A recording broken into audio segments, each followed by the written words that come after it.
Hola a todos, sean bienvenidos a una lección más de Ven Sígueme en el canal Sigue a Cristo. Esta semana estudiaremos juntos el libro de Ruth y los primeros capítulos del primer libro de Samuel, los capítulos del 1 al 7. Vamos a aprender cómo es que Dios trabaja no solamente haciendo grandes milagros. Vamos a ver que su providencia se manifiesta en actos pequeños. Vamos a aprender de dos grandes mujeres.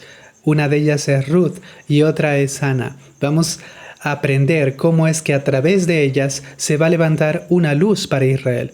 No solamente una luz temporal, sino que a través de Ruth desciende el Mesías prometido, Cristo, quien es el Salvador no solamente de Israel, sino de todas las personas. Vamos a aprender cómo es que Dios puede cambiar nuestra vida. Vamos a notar en estos libros cómo Dios interactúa y nos cuida día tras día. Y es muy importante por eso reconocer su mano en todas las cosas. Juntos veremos que si contamos las bendiciones en nuestra vida, vamos a notar detrás de esas bendiciones o detrás de esas casualidades la providencia y la mano del Señor. Así que comencemos con el primer libro de Ruth. En el primer versículo del libro de Ruth leemos que esto que vamos a aprender, este relato, sucede cuando gobernaban los jueces, es decir, durante el periodo del libro de jueces. Era una época muy difícil porque vimos que desde el gran líder Otoniel decayó tanto Israel hasta tener a un líder como Sansón. Luego se levantó un líder que ni siquiera fue libertador, que mató a sus hermanos, y luego vino una guerra civil, producto de lo que habían cometido, del abuso que habían cometido la tribu de Benjamín. El autor describió a la tribu de Benjamín como Sodoma y Gomorra. Es así que esta época era una época muy triste. La gente hacía lo que mejor le parecía o lo que bien le parecía. No seguían a Dios, se habían olvidado de Dios, habían abandonado los convenios. Pero vamos a ver que en este contexto, en un pueblo pequeño, se va a levantar una luz. Y aquí nace el libro de Ruth, en este contexto cultural. Ahora, la tradición rabínica dice que este libro fue escrito por Samuel, pero en realidad no sabemos quién escribió este libro. Versículo 1 leemos: Y aconteció que en los días en que gobernaban los jueces hubo un hambre en la tierra. Un hombre de Belén de Judá fue a vivir a los campos de Moab, él y su esposa y sus 2 hijos. El nombre de esta persona era Elimelech y el de su esposa Noemí. Estos versículos comienzan introduciendo los personajes de esta historia. Vamos a notar que el nombre Elimelech, este hombre que va a salir de Belén, recuerden que Belén significa la casa de pan. Aquí tenemos un hombre que va a dejar la tierra prometida en una hambruna, en una prueba. Y va a llevar a su esposa y va a salir y se va a ir con los moabitas. Los moabitas no eran cananeos, descendían de Lot y lamentablemente había una relación enemiga entre ellos. No se llevaban muy bien debido a todos los conflictos que habían habido y también debido a que los moabitas se habían entregado a la idolatría. Así que este hombre va a buscar una solución temporal a la hambruna, dejando la tierra prometida, su tierra de Belén, y se va a ir a la tierra de Moab. Hay algo muy curioso porque los académicos señalan que el nombre de esta persona, Elimelech, significa mi Dios es rey. Y la ironía, como se presenta en este primeros versículos, es que él deja al rey Jehová y se va a vivir en medio de los extranjeros. Ahora, en este lugar vamos a ver que Elimelech va a morir. Y luego de que él muere, sus 2 hijos van a contraer matrimonio con 2 mujeres moabitas. Otra vez recuerden que en esa época las personas hacían lo que mejor les parecía. Y aquí tenemos que los hijos no se están casando con personas del convenio, sino con extranjeros. Estos 2 hijos se casaron y también murieron. Después de estas grandes tragedias, la esposa de Elimelech, Noemí, se quedó sola. Es decir, había viajado con su esposo, con sus hijos, y tanto su esposo como sus hijos habían muerto. Imagínense estar ante esa situación, en una tierra extranjera, lejos de la tierra que el Señor te había dado. Ahora hay algo curioso. Versículo 6 dice: Entonces se levantó con sus nueras y regresó de los campos de Moab, porque oyó en el campo de Moab que Jehová había visitado a los de su pueblo para darles pan. Es decir, ella, después de estar viviendo esta tragedia, ella decide regresar a Belén, la casa de pan, porque ya había escuchado que Dios les había dado pan. Recuerden que ellos habían salido tras una hambruna, pero esta mujer va a decidir regresar después de que ha perdido a su esposo y a sus 2 hijos. Ahora, cuando va regresando, va con sus 2 nueras y en el camino le dice a sus 2 nueras, regresen con sus familias. Estas nueras le amaban tanto que al inicio ninguna de ellas quería dejarla.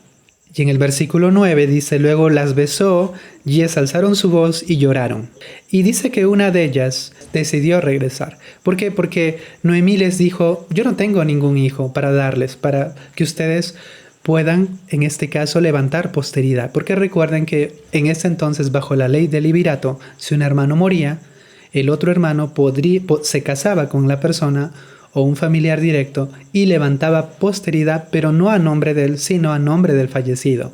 Pero en este caso, Noemí ya no tiene más hijos y les dice, no tengo hijos para que ellos levanten posteridad. Y aunque ahorita, por ejemplo, decidiera tener un hijo, ustedes van a tener que esperar que crezca. Noemí dice, no es justo, regresen mejor a su tierra. Entonces, una de ellas, Orfa, va a decidir regresar a la tierra de sus padres. Sin embargo, vamos a ver que Ruth, ella es distinta, ella es fiel a Noemí, ella ama tanto a Noemí que le va a decir lo siguiente. En el versículo 16 dice, y Ruth respondió, no me ruegues que te deje y que me aparte de ti, porque a donde quiera que tú fueres iré yo, y donde quiera que vivieres, viviré. Tu pueblo será mi pueblo, y tu Dios, mi Dios. Estos versículos me encantan porque son versículos, creo que es el versículo más conocido del libro de Ruth. Muchos jóvenes lo utilizan en el cortejo y es un versículo muy hermoso porque demuestra no solamente amor, sino también fidelidad. Porque le está diciendo, no me ruegues que me aleje, ni que me aparte de tu lado. Donde tú quieras, yo voy a ir, tu Dios va a ser mi Dios. Y vamos a ver que estas palabras no son palabras vacías. En los siguientes capítulos que vamos a leer del libro de Ruth, vamos a ver que sus palabras se van a transformar en hechos. Ella es fiel a Noemí. Ella no quiere abandonar a Noemí en medio de esta prueba tan difícil, después de haber perdido a su esposo y a sus 2 hijos. Así que bueno, llegan a Belén y dice que muchas personas la reconocieron, dijeron, llegó Noemí. Y en el versículo 20 dijo a las personas, no me llamen Noemí, porque Noemí significa dulce, sino llámenme Mara. Porque el nombre Mara significa amargo. Dice, porque gran amargura me ha puesto el Todopoderoso. Ella siente una gran amargura y creo que si nos ponemos en su lugar es una situación muy difícil. Y luego en el versículo 21 dice, yo me fui llena, pero Jehová me ha hecho volver con las manos vacías. Vamos a aprender en este capítulo algunas lecciones antes de seguir avanzando. Muchos de nosotros que somos el pueblo del convenio, que pertenecemos a la iglesia y que tenemos el Evangelio de Cristo, cuando hay pruebas, abandonamos la protección, abandonamos la iglesia, abandonamos nuestros convenios. Y somos como este hombre, el esposo de Noemí, abandonamos la tierra prometida y nos vamos a una tierra extranjera, nos vamos a vivir al mundo. Sin embargo, Dios en su infinito amor, a través de las pruebas, nos invita una y otra vez a volver a Belén. Y Él, vamos a ver que no nos recibe con brazos de venganza, sino con brazos de amor. Vamos a ver cómo es que Noemí va a ser bendecida por regresar a la tierra prometida. Hermanos y hermanas, que no abandonemos nuestros convenios. Los líderes han enseñado que es en medio de las pruebas y las aflicciones donde debemos con mayor ahínco permanecer y perseverar en la iglesia. Perseverar en nuestro discipulado. Así que mi invitación es, no vayan a Moab, quédense en Belén, aunque haya pruebas. Recuerden, aquí vamos a conocer a un hombre llamado Boaz. Él nunca se fue, pero él fue bendecido. Y él va a ser una bendición para Noemí y para Ruth. Es así, hermanos y hermanas, que en medio de nuestras pruebas no dejemos a Belén. Y si en algún momento dejamos Belén, Si en algún momento dejamos nuestros convenios y nos vamos en el mundo, recordemos que cuando Dios nos mande aflicciones o Dios nos quiera corregir, porque ese es Gesed, ese es su amor nos va a invitar a regresar. Y cuando nos invite a regresar, aceptemos esa invitación y regresemos como lo hizo Noemí con Ruth. Capítulo 2, vamos a ver que Ruth ahora se va a ir a la siega. Para entender un poquito este capítulo, vamos a aprender qué decía el libro de Deuteronomio. En Deuteronomio decía que cuando ciegues tu mies en tu campo y olvides alguna gavilla en el campo, no vuelvas para tomarla, sino será para el extranjero, para el huérfano, para la viuda, para que te bendiga Jehová tu Dios en toda la obra de tus manos. Así que en estos versículos aprendemos un poquito más del programa de asistencia que tenía en ese entonces el pueblo de Israel para los pobres, para las personas que eran huérfanas, viudas y extranjeras. ¿Por qué? Porque cuando ellos iban a cegar, no cegaban las esquinas y tampoco cegaban las cosas que se le caían, sino que los dejaban para el pobre, para el necesitado.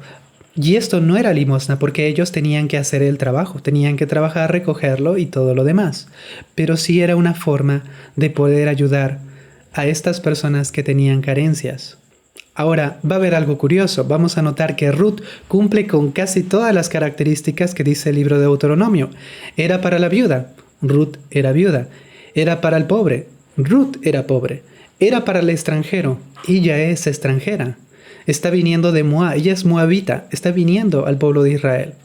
Y ella lo único que no era huérfana, pero en este momento está lejos de sus padres. Entonces el autor está describiendo a una mujer que estaría en el último escalón de las personas que tienen mucha, pero mucha carencia.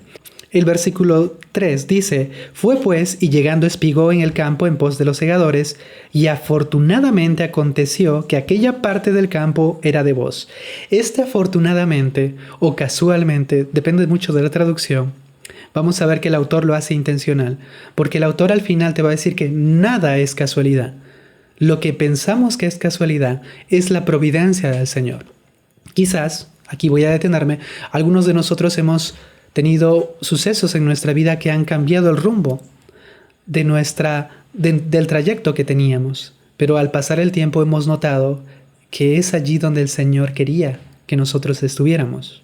Cada detalle en la historia de Ruth demuestra la providencia de Dios, cómo Dios nos va guiando día tras día y nos va bendiciendo. Así que luego de esto Ruth va a comenzar a espigar porque ella es parte de las personas que son pobres, viudas, extranjeros, y llega al campo de Boz. Y Boz se va a enterar de quién es esta mujer, se va a enterar de toda la historia, y él no solamente le va a permitir que espigue, sino que le va a decir que ella espigue junto con sus siervas. Y también le prohíbe a los hombres tocarla. Recuerden que en este entonces era Israel muy peligroso. Eso lo vimos en los últimos capítulos de Jueces.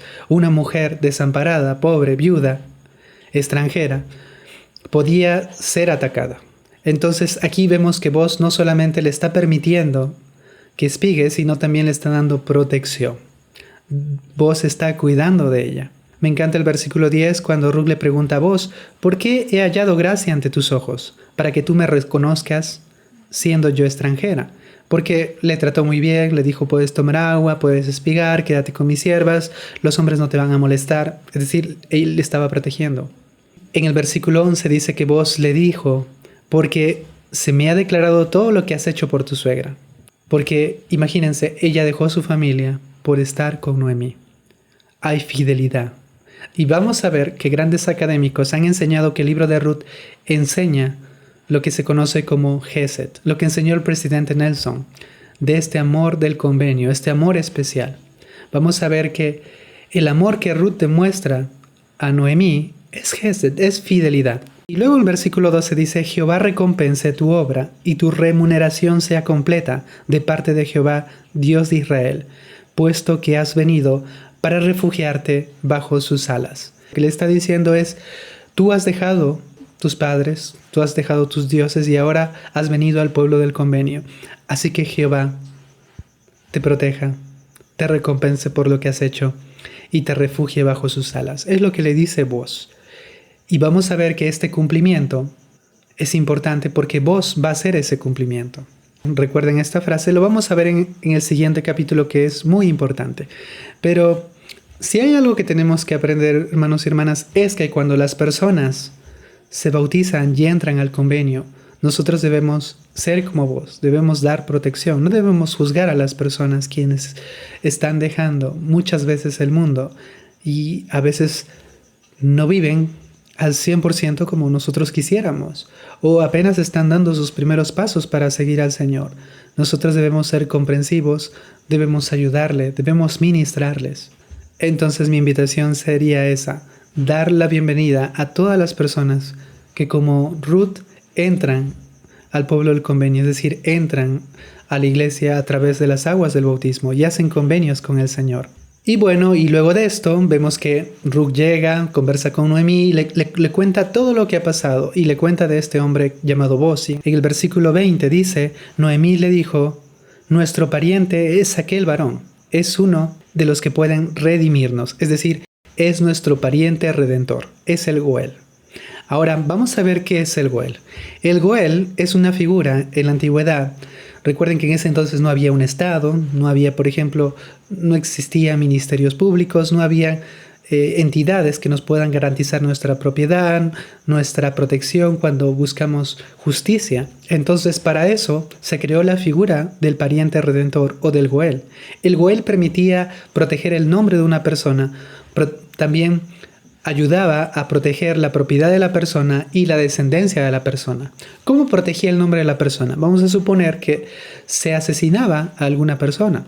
Entonces el familiar inmediato, que era un pariente redentor, buscaba venganza. Se dice venganza en las escrituras, pero el término correcto es justicia. Justicia. Entonces se buscaba justicia a favor de la persona, a favor del nombre del fallecido. Esa era una de las funciones que tenía el pariente redentor. Otra de las funciones es que si debido a la pobreza o a cualquier otra circunstancia difícil perdía su tierra, entonces el pariente redentor podía redimir la tierra, podría comprarla a fin de que no se perdiera. Y el tercer caso del pariente redentor es que si la persona fallecía y no levantaba posteridad, aquí se aplicaba el levirato, es decir, esa persona como pariente redentor tomaba como esposa a la viuda y levantaba posteridad, el primer hijo específicamente, para la posteridad del fallecido. Entonces, conociendo este contexto, vamos a ver que Noemí va a hacer todo, le va a decir a Ruth que haga lo siguiente, que se vista muy bien para que al siguiente día, cuando termine la siega y cuando vos vaya a descansar en la era, donde era el lugar donde se guardaba toda la siega y donde él descansaba. ¿Por qué? Porque como había muchos ladrones en esa época y era inseguro, la persona se quedaba a dormir allí para cuidar, en este caso, todo lo que se había cegado. Entonces vamos a ver que Ruth hace todo lo que le dice Noemí.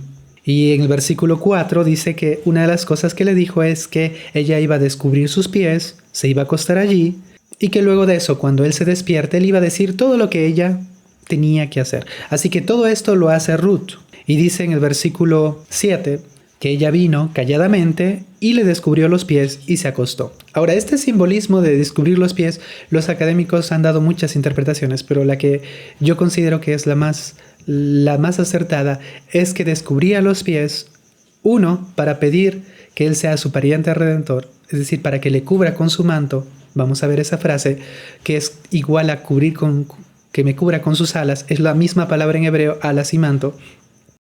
O también era para que la persona, al descubrir los pies, se pueda despertar. Y en el versículo 8 dice, y aconteció que a la medianoche se estremeció aquel hombre y se volvió, y he aquí que una mujer estaba acostada en sus pies. Entonces él dijo, ¿quién eres? Y ella respondió, yo soy Ruth, tu sierva. Extiende el borde de tu manto sobre tu sierva, por cuanto eres pariente cercano o pariente redentor. Está diciendo Ruth, yo quiero que esa protección de Jehová venga a través de ti. Es decir, tú me dijiste que el Señor me va a cubrir con sus alas. Y yo quiero que, como tú eres mi pariente redentor, seas el medio a través del cual Dios me cubra con sus alas o me cubra con su manto.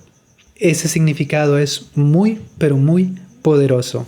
En el versículo 10 dice, bendita seas tú de Jehová. Es lo que le dice Boaz a Ruth, hija mía, has hecho mejor tu postrera bondad que la primera, no yendo tras los jóvenes, sean pobres o ricos. Le está dando este cumplido vos, porque está viendo que Ruth es fiel. Ruth está demostrando fidelidad, por eso los autores dicen que aquí hay fidelidad, Gesed, amor filial, amor fiel. ¿Por qué? Porque la primera vez demostró su fidelidad con Ruth cuando vino con Ruth y dejó su tierra y vino al pueblo del convenio. Y ahora está demostrando su fidelidad porque ella podría casarse con cualquier joven, como dice aquí, un rico, pero ella, en lugar de eso, está buscando un pariente redentor para que redima ¿a quién? A Noemí. Ella está buscando la redención de su suegra. Aquí podemos ver otra vez amor fiel. Así que por eso vos le está diciendo estas palabras a Ruth. Ahora, la circunstancia como el narrador lo cuenta, es la medianoche, los dos están solos, están en un lugar. Todos los autores eruditos reconocen que aquí hay una tensión, hay una ambigüedad, pero el autor lo hace porque quiere demostrar que vos es una persona íntegra. En medio del caos, imagínense, en medio del colapso moral del libro de Jueces, podemos ver que aquí tenemos tanto a un hombre como una mujer que son íntegros y fieles. No solamente Ruth es íntegra, sino que aquí también vemos a un hombre que es íntegro. Porque la luz se allega a la luz, la virtud se allega a la virtud. Entonces aquí tenemos a dos personas que son virtuosas. Y es por eso que el autor describe esta circunstancia. Otras personas habrían actuado de otra forma. Pero aquí tenemos a un hombre, vos, actuando de una forma íntegra. En el versículo 13 dice, yo te redimiré, vive Jehová. Aquí hace un juramento. Descansa pues hasta mañana. Entonces, así termina esto, porque Ruth regresa, le cuenta todo a Noemí, y Noemí le dice a Ruth, no te preocupes porque este hombre no va a dormir hasta que encuentre una solución y cumpla lo que él te está diciendo, porque te lo ha prometido, es un hombre íntegro y podemos confiar en él. Vamos a sacar aquí una hermosa aplicación. Esto me recuerda un poquito cuando el presidente del Quórum de los 12 Apóstoles, el presidente Dieter F. Uchtdorf, hace muchos años contó acerca de una estatua que había sido dañada durante la Segunda Guerra Mundial. Y cuando trataron de reparar la estatua de Cristo, sus manos no la pudieron reparar. Pero las personas añadieron a una placa, a la placa de la estatua, ustedes son mis manos.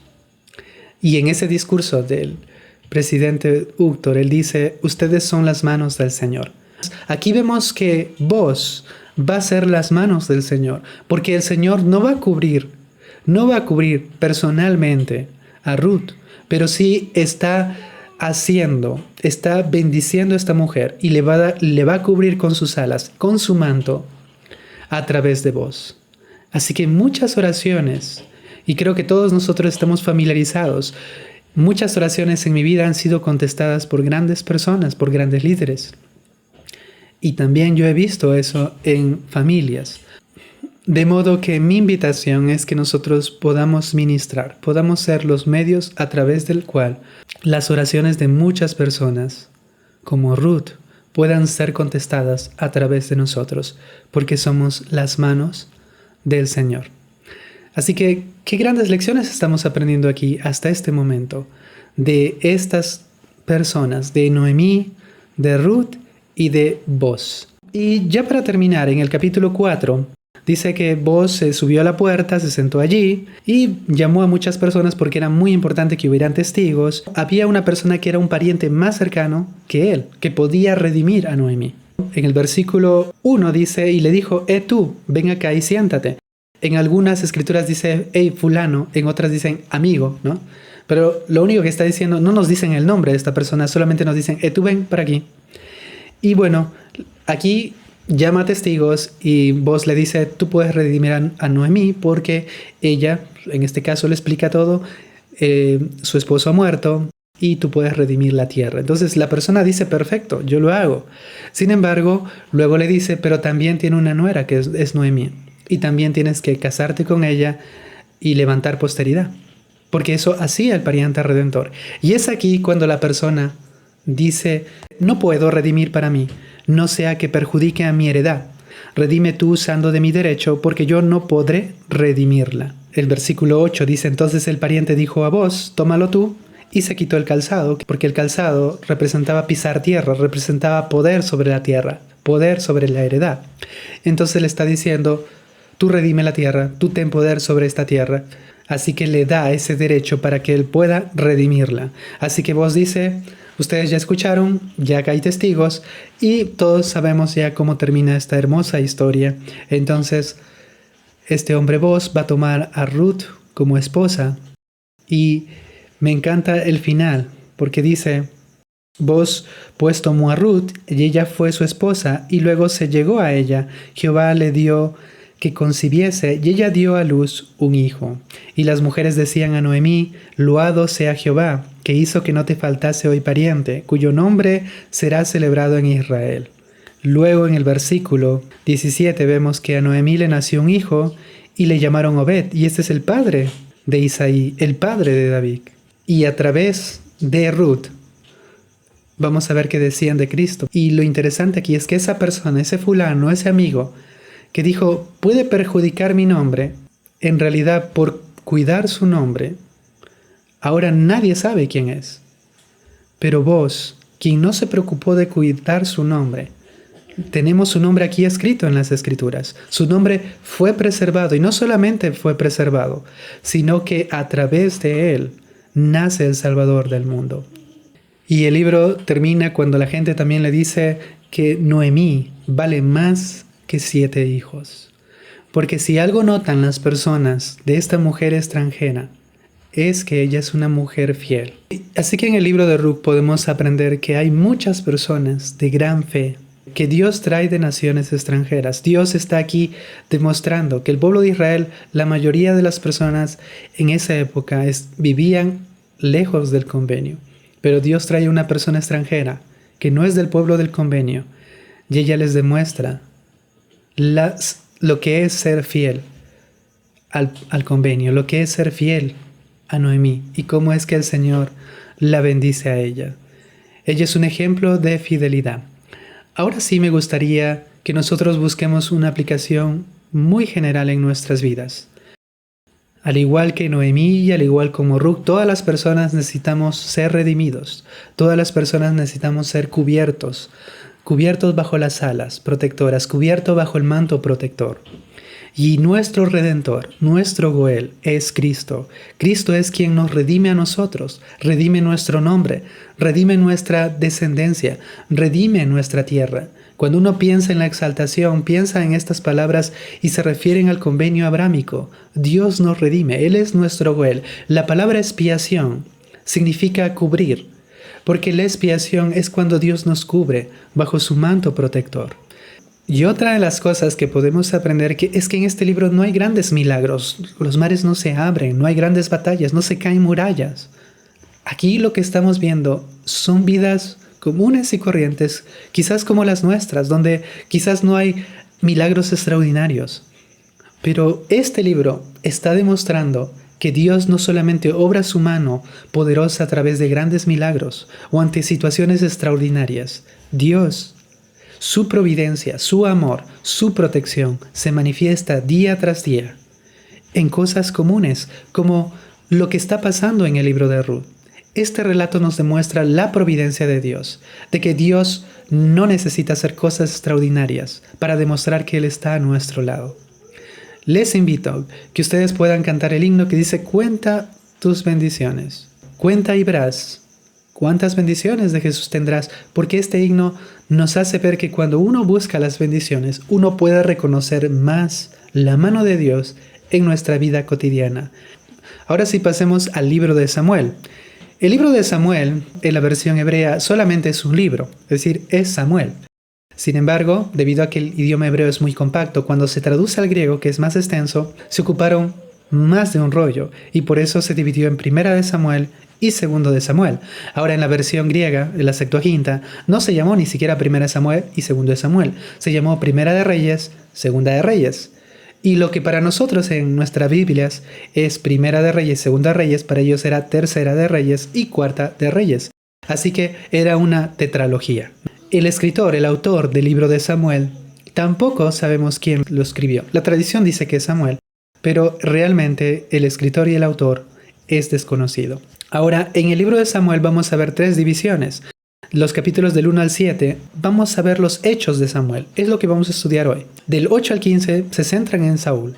Y del 16 al 31, el rey David, el surgimiento y el auge de David. Ahora es interesante notar que este libro es la transición entre el reinado de los jueces y los reyes que Dios va a levantar en Israel con Saúl.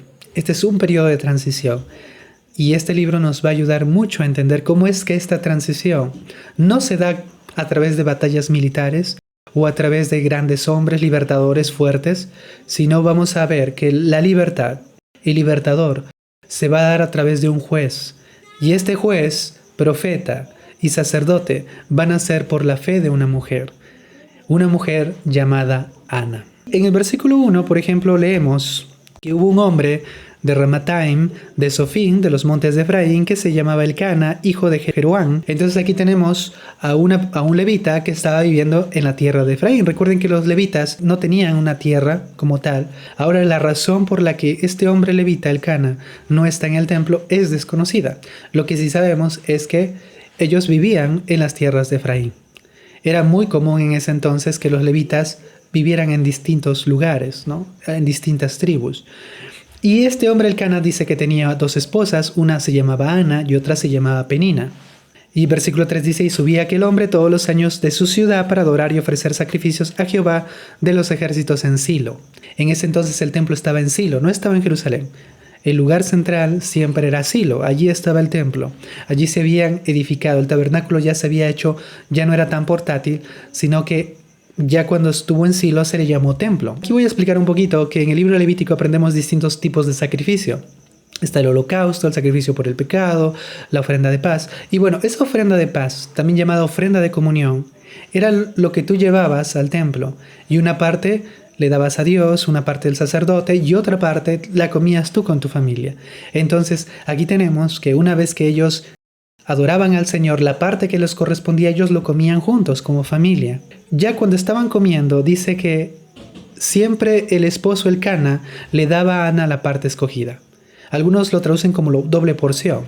Otras dicen que en realidad lo que está diciendo es que le daba una parte especial, ¿no? Imagínense que estamos en una cena y la parte, no sé, la parte más especial, algo que distinga, es lo que Ana tenía en su mesa. Versículo 6, y su rival la irritaba, enojándola y entristeciéndola, porque Jehová había cerrado su matriz. Recuerden que en ese entonces no tener hijos era muy difícil para una persona. No solamente era una pena interior, sino también era una vergüenza social. Y aquí quiero hacer una pausa porque en estos últimos tiempos las personas no quieren tener hijos. Es verdad que hay muchas personas que no pueden tener hijos aunque quisieran hacerlo.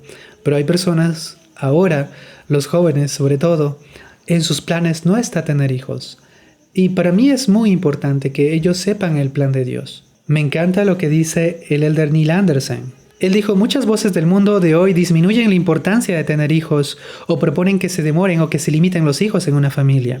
Luego dice, recientemente mi hija me habló de un blog escrito por una madre cristiana, que no es de nuestra fe, no es de la iglesia, y que tiene 5 hijos. Ella comentaba, al crecer en esta cultura es muy difícil obtener una perspectiva bíblica en cuanto a la maternidad.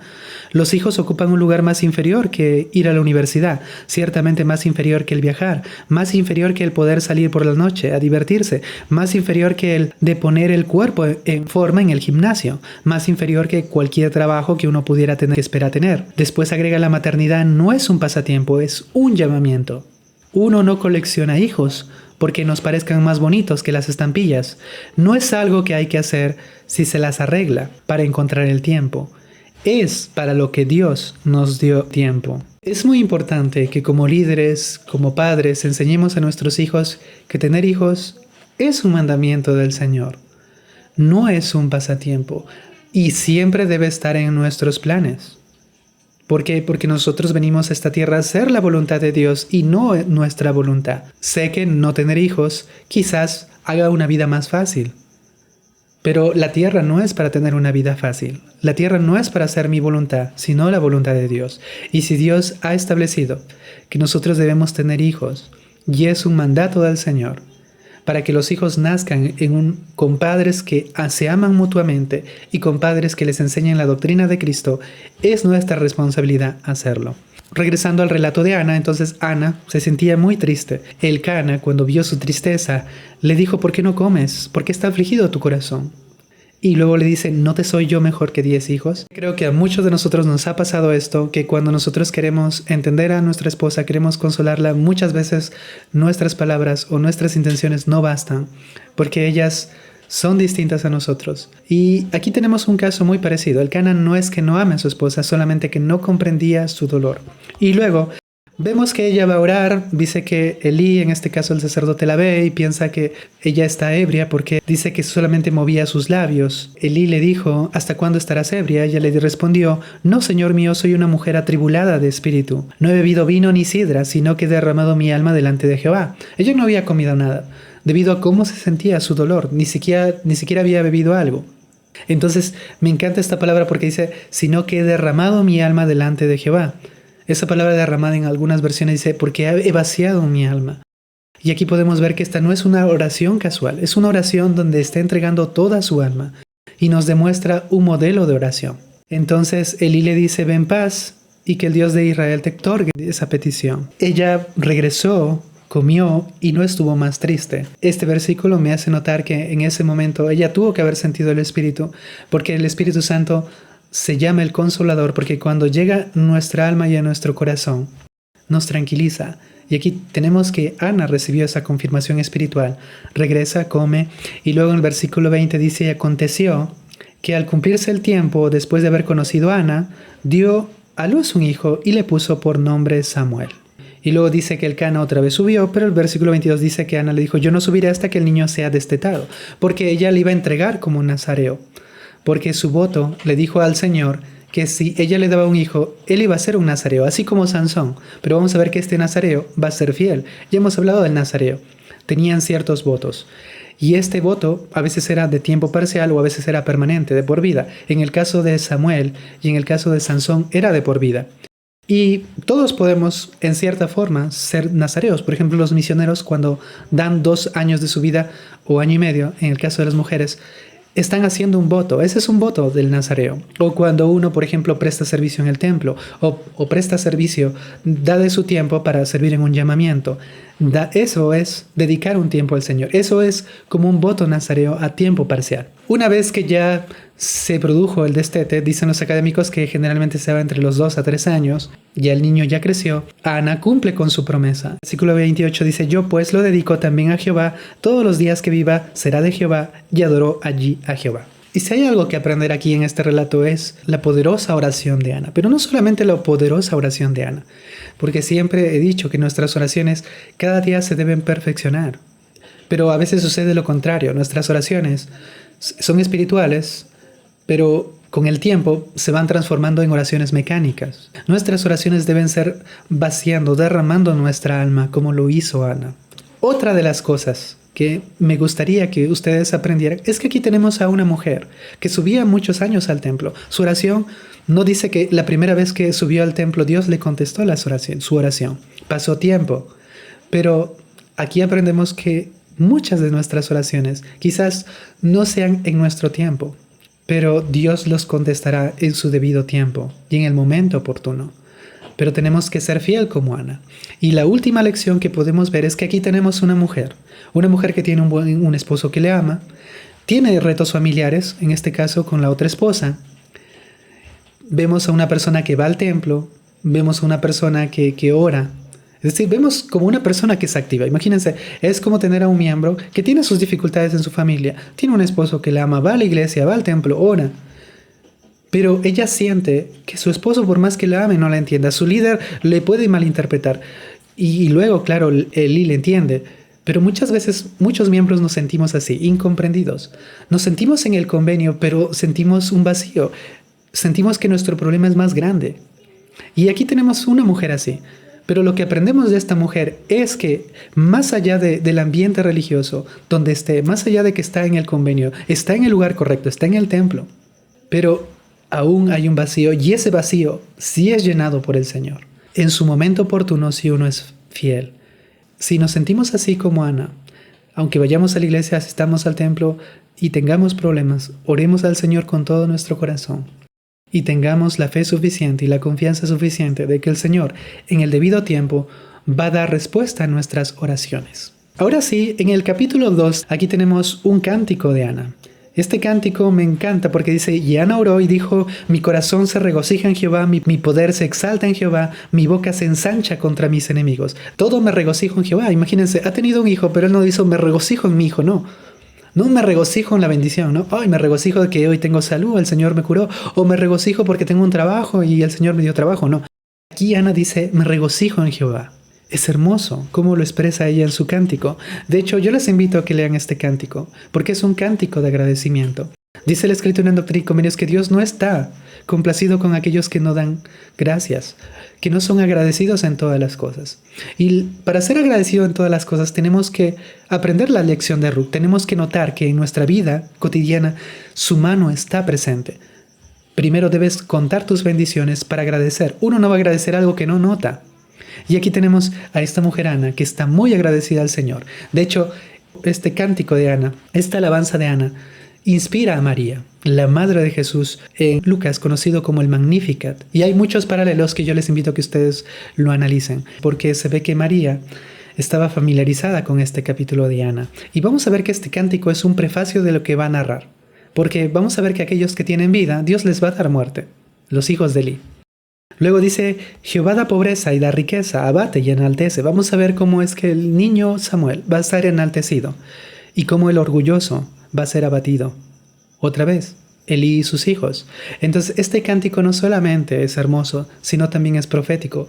Y el autor, cuando escribe este libro, lo hace de forma intencional, porque está diciendo que este cántico, lo que Dios hace, lo vamos a ver ahora. Versículo 11, dice que el niño servía a Jehová delante del sacerdote Elí, más los hijos de Elí, aquí ya nos presentan a los hijos, eran hombres malos que no conocían a Jehová. El autor está haciéndolo de forma intencional. Tenemos a un niño que crece sirviendo a Jehová, y tenemos a dos sacerdotes que deberían servir a Jehová, pero no lo hacen. Tenemos una contraposición. No piensen que Ana se olvidó de su hijo, sino que dice, y Samuel, siendo niño, ministraba delante de Jehová, vestido con un efod de lino, y le hacía a su madre una túnica pequeña y se la traía cada año. Es decir, cada año su mamá iba y veía a este profeta, a este jovencito todavía, este niño que iba creciendo, que se llamaba Samuel. Y luego me encanta porque el Señor bendice a Ana, porque luego le da, dice, 3 hijos más y 2 hijas. En total 5 hijos. El versículo 21. Vemos cómo es que la humillada ahora está siendo enaltecida. Y Elí era ya muy anciano y oía todo lo que sus hijos hacían en Israel y cómo dormían con las mujeres que velaban en la puerta del tabernáculo de reunión. En Éxodo se dice que habían mujeres que estaban en la entrada del tabernáculo. No sabemos específicamente a qué se dedicaban, pero servían en el templo. Ahora, ¿qué tipo de servicio hacían? Algunos han especulado que era limpieza, otros no, que hacían un tipo de administración. Lo importante es que estas mujeres servían en el templo. Ahora, ¿qué hacían estos hombres? Ellos adulteraban en la casa del Señor con estas mujeres. Y uno puede decir, ¿pero qué hacían las naciones paganas? Lo mismo que ellos. Eso era normal en naciones paganas. Y aquí vemos otra vez que el libro de Jueces, la gente hacía lo que bien le parecía. La gente ya no era un pueblo distinto. El pueblo del convenio ya no era un pueblo santo, era un pueblo similar a los pueblos cananeos. Y los hijos de Elí son el ejemplo. El versículo 26 me encanta porque me hace recordar a Cristo. Dice, y el niño Samuel iba creciendo en estatura y en gracia delante de Dios y delante de los hombres. Luego, más adelante, ya describe más de los pecados de Elí porque el autor está haciendo una contraposición. Cómo van haciendo una luz, un sacerdote justo y cómo los hijos de Elí van decayendo. Ahora es importante aquí notar que Samuel era levita, pero recuerden que para ser sacerdote tenía que ser levita y descendiente de Aarón. Los hijos de Elí eran por derecho legítimo levitas y descendientes de Aarón, pero Samuel no lo era. Pero vamos a ver que Dios, debido a la desobediencia de estos sacerdotes, Dios hace una excepción y levanta un sacerdote. Por ejemplo, cuando las personas iban a sacrificar, siempre lo primero, la grasa, lo primero, la grosura, se dedicaba al Señor. Y luego lo que quedaba era una parte al sacerdote y otra parte lo daban en este caso para la persona, dependiendo del tipo de sacrificio. Lo que ellos hacían era agarraban primero lo que le pertenecía al Señor, lo agarraban para ellos. Y si uno no quería hacerlo, lo amenazaban. Estos dos hijos que eran rebeldes contra Dios de forma intencional, porque eran sacerdotes, ellos ponían a ellos primero y a Dios después. Ellos se colocaban delante de Dios. Y hermanos y hermanas, hay que tener mucho cuidado cuando nuestras necesidades, nuestras prioridades son más importantes que Dios. Si nos ponemos a nosotros por delante de Jehová, estamos cometiendo el mismo error de Ofni y de Fines, porque cuando una persona se pone delante de Jehová, lo que antes era sagrado deja de ser sagrado. Piensen, por ejemplo, en la palabra de sabiduría. Uno puede decir, bueno, si tomo esto no pasa nada, pero estoy poniendo primero mi necesidad y luego al Señor. Y así podemos nosotros pensar en mandamientos. Cuando nosotros nos ponemos por delante del Señor, estamos, en este caso, haciendo que lo que sea sagrado no sea sagrado. No estamos tratando las cosas sagradas con reverencia y con honra, y estamos actuando como Ofni y Fines. Ahora el Señor reprende a este padre, a Elí, porque le dice, versículo 29, porque habéis hollado mis sacrificios y mis ofrendas que yo mandé ofrecer en mi morada, y has honrado a tus hijos más que a mí. Llega el versículo 34, el Señor le hace una señal, dice, y te será por señal esto que acontecerá a tus hijos, Ofni y Fines, ambos morirán en el mismo día. Recuerden que bajo la ley de Moisés, los hijos que eran rebeldes, contumaces, es decir, no hablamos de un hijo que hace una rebeldía una vez, sino que se rebelaba intencionalmente contra el Señor, y la pena era la pena de muerte. Pero debido a que Elí no solamente no corrige, sino que es permisivo, y la tolerancia tiene un límite, entonces el Señor le dice, ellos deberían haber muerto por tu mano, por ser hijos contumaces, pero tú no aplicaste la ley, sino les pusiste a ellos primero que a mí. Así que la señal va a ser eso. Dios va a ejercer por su propia mano y va a poner justicia en la casa de Elí. Versículo 35 dice, y yo me levantaré un sacerdote fiel, que haga conforme a mi corazón y a mi alma. Y aquí está hablando de ¿quién? De Samuel. Mientras que tenemos que los sacerdotes, los hijos de Elí, iban perdiendo, decayendo espiritualmente y pecaban contra Dios, aquí tenemos al niño Samuel, al joven Samuel que va creciendo y va a ser el sacerdote fiel. Ahora el presidente Nelson dijo, permítame agregar una nota importante de precaución. Se podría suponer erróneamente que si un poquito de algo es bueno, mucho sería mejor. No es así. La sobredosis de un medicamento necesario puede ser tóxica. La misericordia sin límites podría oponerse a la justicia. De igual forma, la tolerancia sin límites puede llevar al libertinaje. Y esto es lo que hizo lamentablemente Elí. Él confundió lo que es tolerante con lo que no es poner límites. Poner límites es distinto, porque si no pones límites, dice el presidente Nelson, eso lleva al libertinaje. Y esto es lo que pasó con los hijos de Elí. Y en el capítulo 3, en el versículo 1 dice, y el joven Samuel servía a Jehová delante de Elí, y la palabra de Jehová era de estima en aquellos días, es decir, casi no había palabra, escaseaba la palabra del Señor, y no había visión manifiesta. Aquí podemos ver por qué era un periodo de apostasía, un periodo de gran oscuridad. No solamente por lo que vimos en el libro de Jueces, ya habíamos conocido a Ru y a Boz, pero ya pasaron entre 1 y 2 generaciones, y ahora ya estamos con Samuel. Y vemos que el pueblo de Israel, en lugar de volverse al Señor, se habían alejado de él, de tal forma que su palabra, su revelación escaseaba. Y dice, y Samuel estaba durmiendo en el templo de Jehová donde estaba el arca de Dios, y antes que la lámpara de Dios fuese apagada. Es decir, una de las funciones que tenían era que el candelero, la menora, el candelabro, no tenía que apagarse.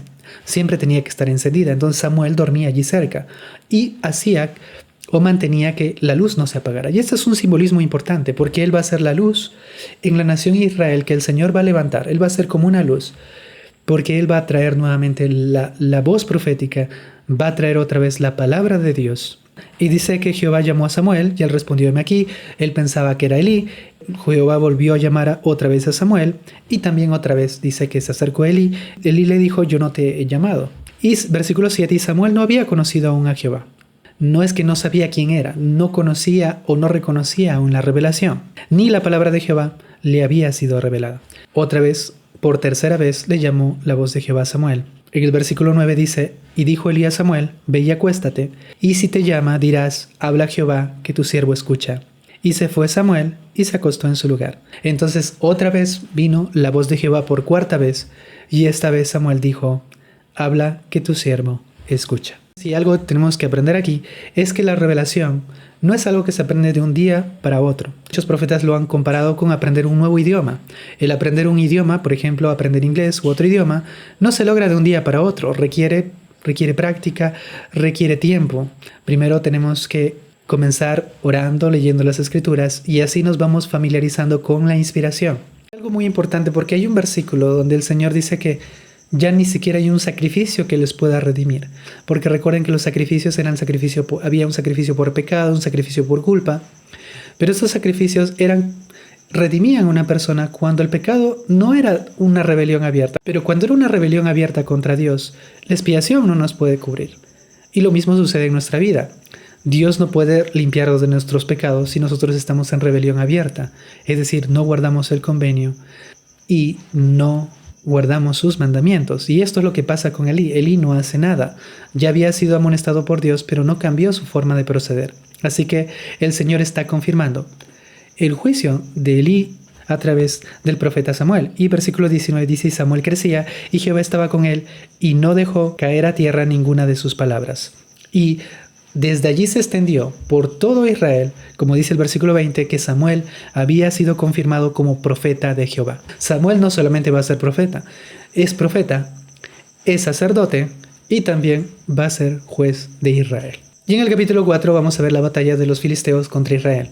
Los filisteos provenían de tierras griegas, de pueblos griegos, y se habían asentado y habían establecido ciertas ciudades en la tierra de Canaán.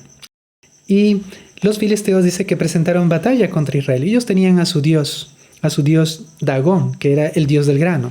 Y dentro de su panteón, en el panteón cananeo, estaba él, que era el máximo dios.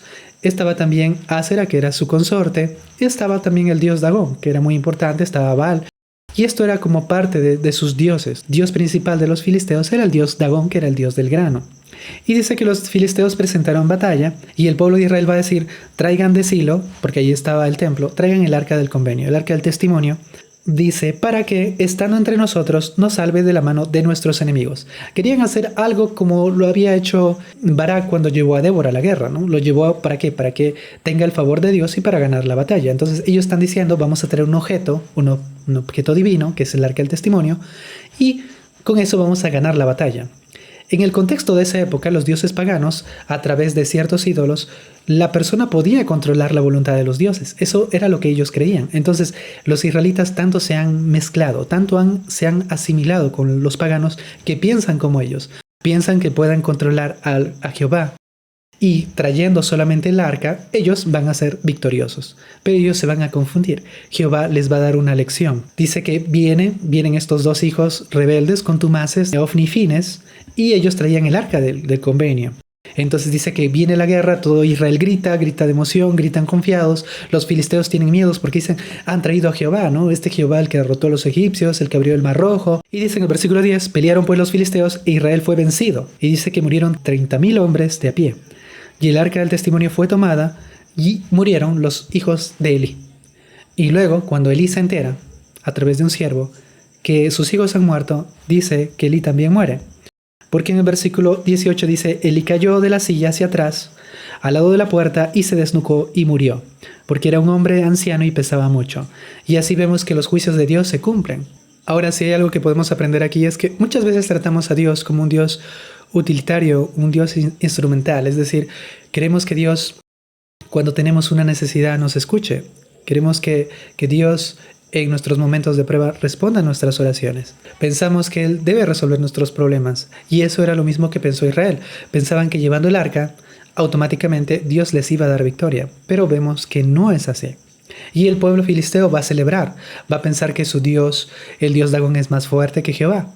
Pero también vamos a ver que Jehová mismo va a vencer a sus dioses. Ahora, hermanos y hermanas, si nosotros no queremos ser como el pueblo de Israel, debemos saber que la única forma para que el Señor esté con nosotros no es solamente buscándolo en momentos de necesidad, sino siendo fieles al convenio. Como dice el Señor, si nosotros somos lentos para prestarle atención, Él va a ser lento también para contestar nuestras oraciones. Y aquí tenemos que eso sucede con el pueblo de Israel. Ahora en el capítulo 5 dice que una vez que los filisteos tienen el arca, lo llevan a distintas ciudades. En la primera ciudad dice que encuentran que el dios Dagón al siguiente día está inclinado ante el arca del testimonio. Uno puede decir, quizás era casualidad, pero al siguiente día, esta vez solamente le queda el tronco, no tiene ni cabeza ni tiene manos. Entonces el pueblo filisteo va a tener miedo y luego lo van a enviar a otra ciudad. Y esa ciudad va a recibir plagas y luego lo van a enviar a otra ciudad y todos los pueblos van a decir: no traigas el arca. ¿Por qué? Porque el arca El arca no podemos soportar su presencia, es la presencia de un Dios y es más poderoso que nuestros dioses. Entonces, aquí el Señor le está demostrando a los filisteos que si ellos creían que Dagón era más fuerte que Jehová, Él mismo, sin necesidad de Israel, está demostrando que Él es más poderoso que todos ellos. Es más poderoso que el Dios Dagón. Ya cuando las personas dicen, bueno, hay que devolverlo mejor a los israelitas. Y aquí dice que fueron a sus sacerdotes y dijeron, ¿qué tenemos que hacer? Lleven, les da ciertas instrucciones. Le dicen que pongan 5 ratones de oro y 5 tumores. ¿Y por qué ponían esto? Porque en ese entonces creían que colocando objetos que representaban aquello que tú no querías tener, no era una forma de pedirle a Dios que eso ya no es ante tu pueblo. Llega el capítulo 6, dice que estuvo 7 meses el arca, lo devolvieron al pueblo de Bet-Semes, pero dice que el pueblo de Bet-Semes dice que tampoco fue tan reverente con el arca del convenio. Dice el versículo 19, entonces hirió Dios a los de Bet-Semes porque habían mirado dentro del arca de Jehová, hirió del pueblo a 50.070 hombres. Muchas traducciones señalan que fueron 70 personas. ¿Por qué? Porque el pueblo era muy pequeño, no había esa cantidad de 50.000 y los manuscritos más antiguos señalan que eran 70 hombres. Ahora, aquí viene la pregunta, ¿quién podrá estar delante de Jehová el Dios Santo? ¿Por qué? Porque ni siquiera los filisteos se habían dado cuenta que era muy poderoso y dijeron, no, hay que sacarlo, no hay que ser como el faraón que endureció su corazón y no, déjalo que se vaya. Y aquí ya está con Bet-Semes, está con el pueblo de Israel, pero ellos tampoco pueden soportar su presencia. Entonces, ni siquiera los que no son del convenio pueden soportar la presencia y ni siquiera su pueblo del convenio puede soportar su presencia. Y esto nos saca una aplicación más. Porque la pregunta es, ¿podemos soportar la presencia de Dios? Recuerden que el libro de Levítico, Éxodo termina con un Dios santo que quiere morar con el pueblo del convenio. Pero Levítico es la respuesta, ¿cómo puede morar un Dios santo con ellos? Y Levítico, ¿qué les dice? A través de ordenanzas, sacrificios, festividades, a través de un sacerdocio que ministre, y el punto central era la expiación de Jesucristo, a través del día de la expiación, el Yom Kippur. Entonces, tenían la expiación, sacerdotes y ordenanzas, eran la estructura que Dios había establecido en su pueblo para que ellos sean santos. Pero el pueblo de Israel se había alejado tanto que ni siquiera ellos mismos soportaban la presencia de Jehová. Y esto a veces me lleva a recordar muchas escrituras que dice que cuando el Señor venga, muchos desearemos que las montañas nos cubran porque no soportaremos su presencia. Nos sentiremos como los filisteos y diremos, no, que Jehová no esté delante de nosotros. Entonces nos sentiremos impuros para estar delante de la presencia de Dios. Y dentro de la doctrina restaurada de la Iglesia de Jesucristo, nosotros no solamente creemos en la salvación, como lo enseña el mundo cristiano. Para nosotros no solamente tenemos que ser salvos en el sentido de ser justificados, porque somos salvos por su gracia. Dios nos redime de la muerte espiritual y la muerte física de manera incondicional, como lo enseña el elder Tom Christofferson. Pero Dios no solamente desea que seamos justificados, sino que seamos santificados, que lleguemos a ser como Él. Para eso Dios nos ha dado leyes. Por eso dice que hay grados de gloria, hay grados de salvación. Es decir, la salvación para nosotros no solamente es única, hay distintos grados de salvación.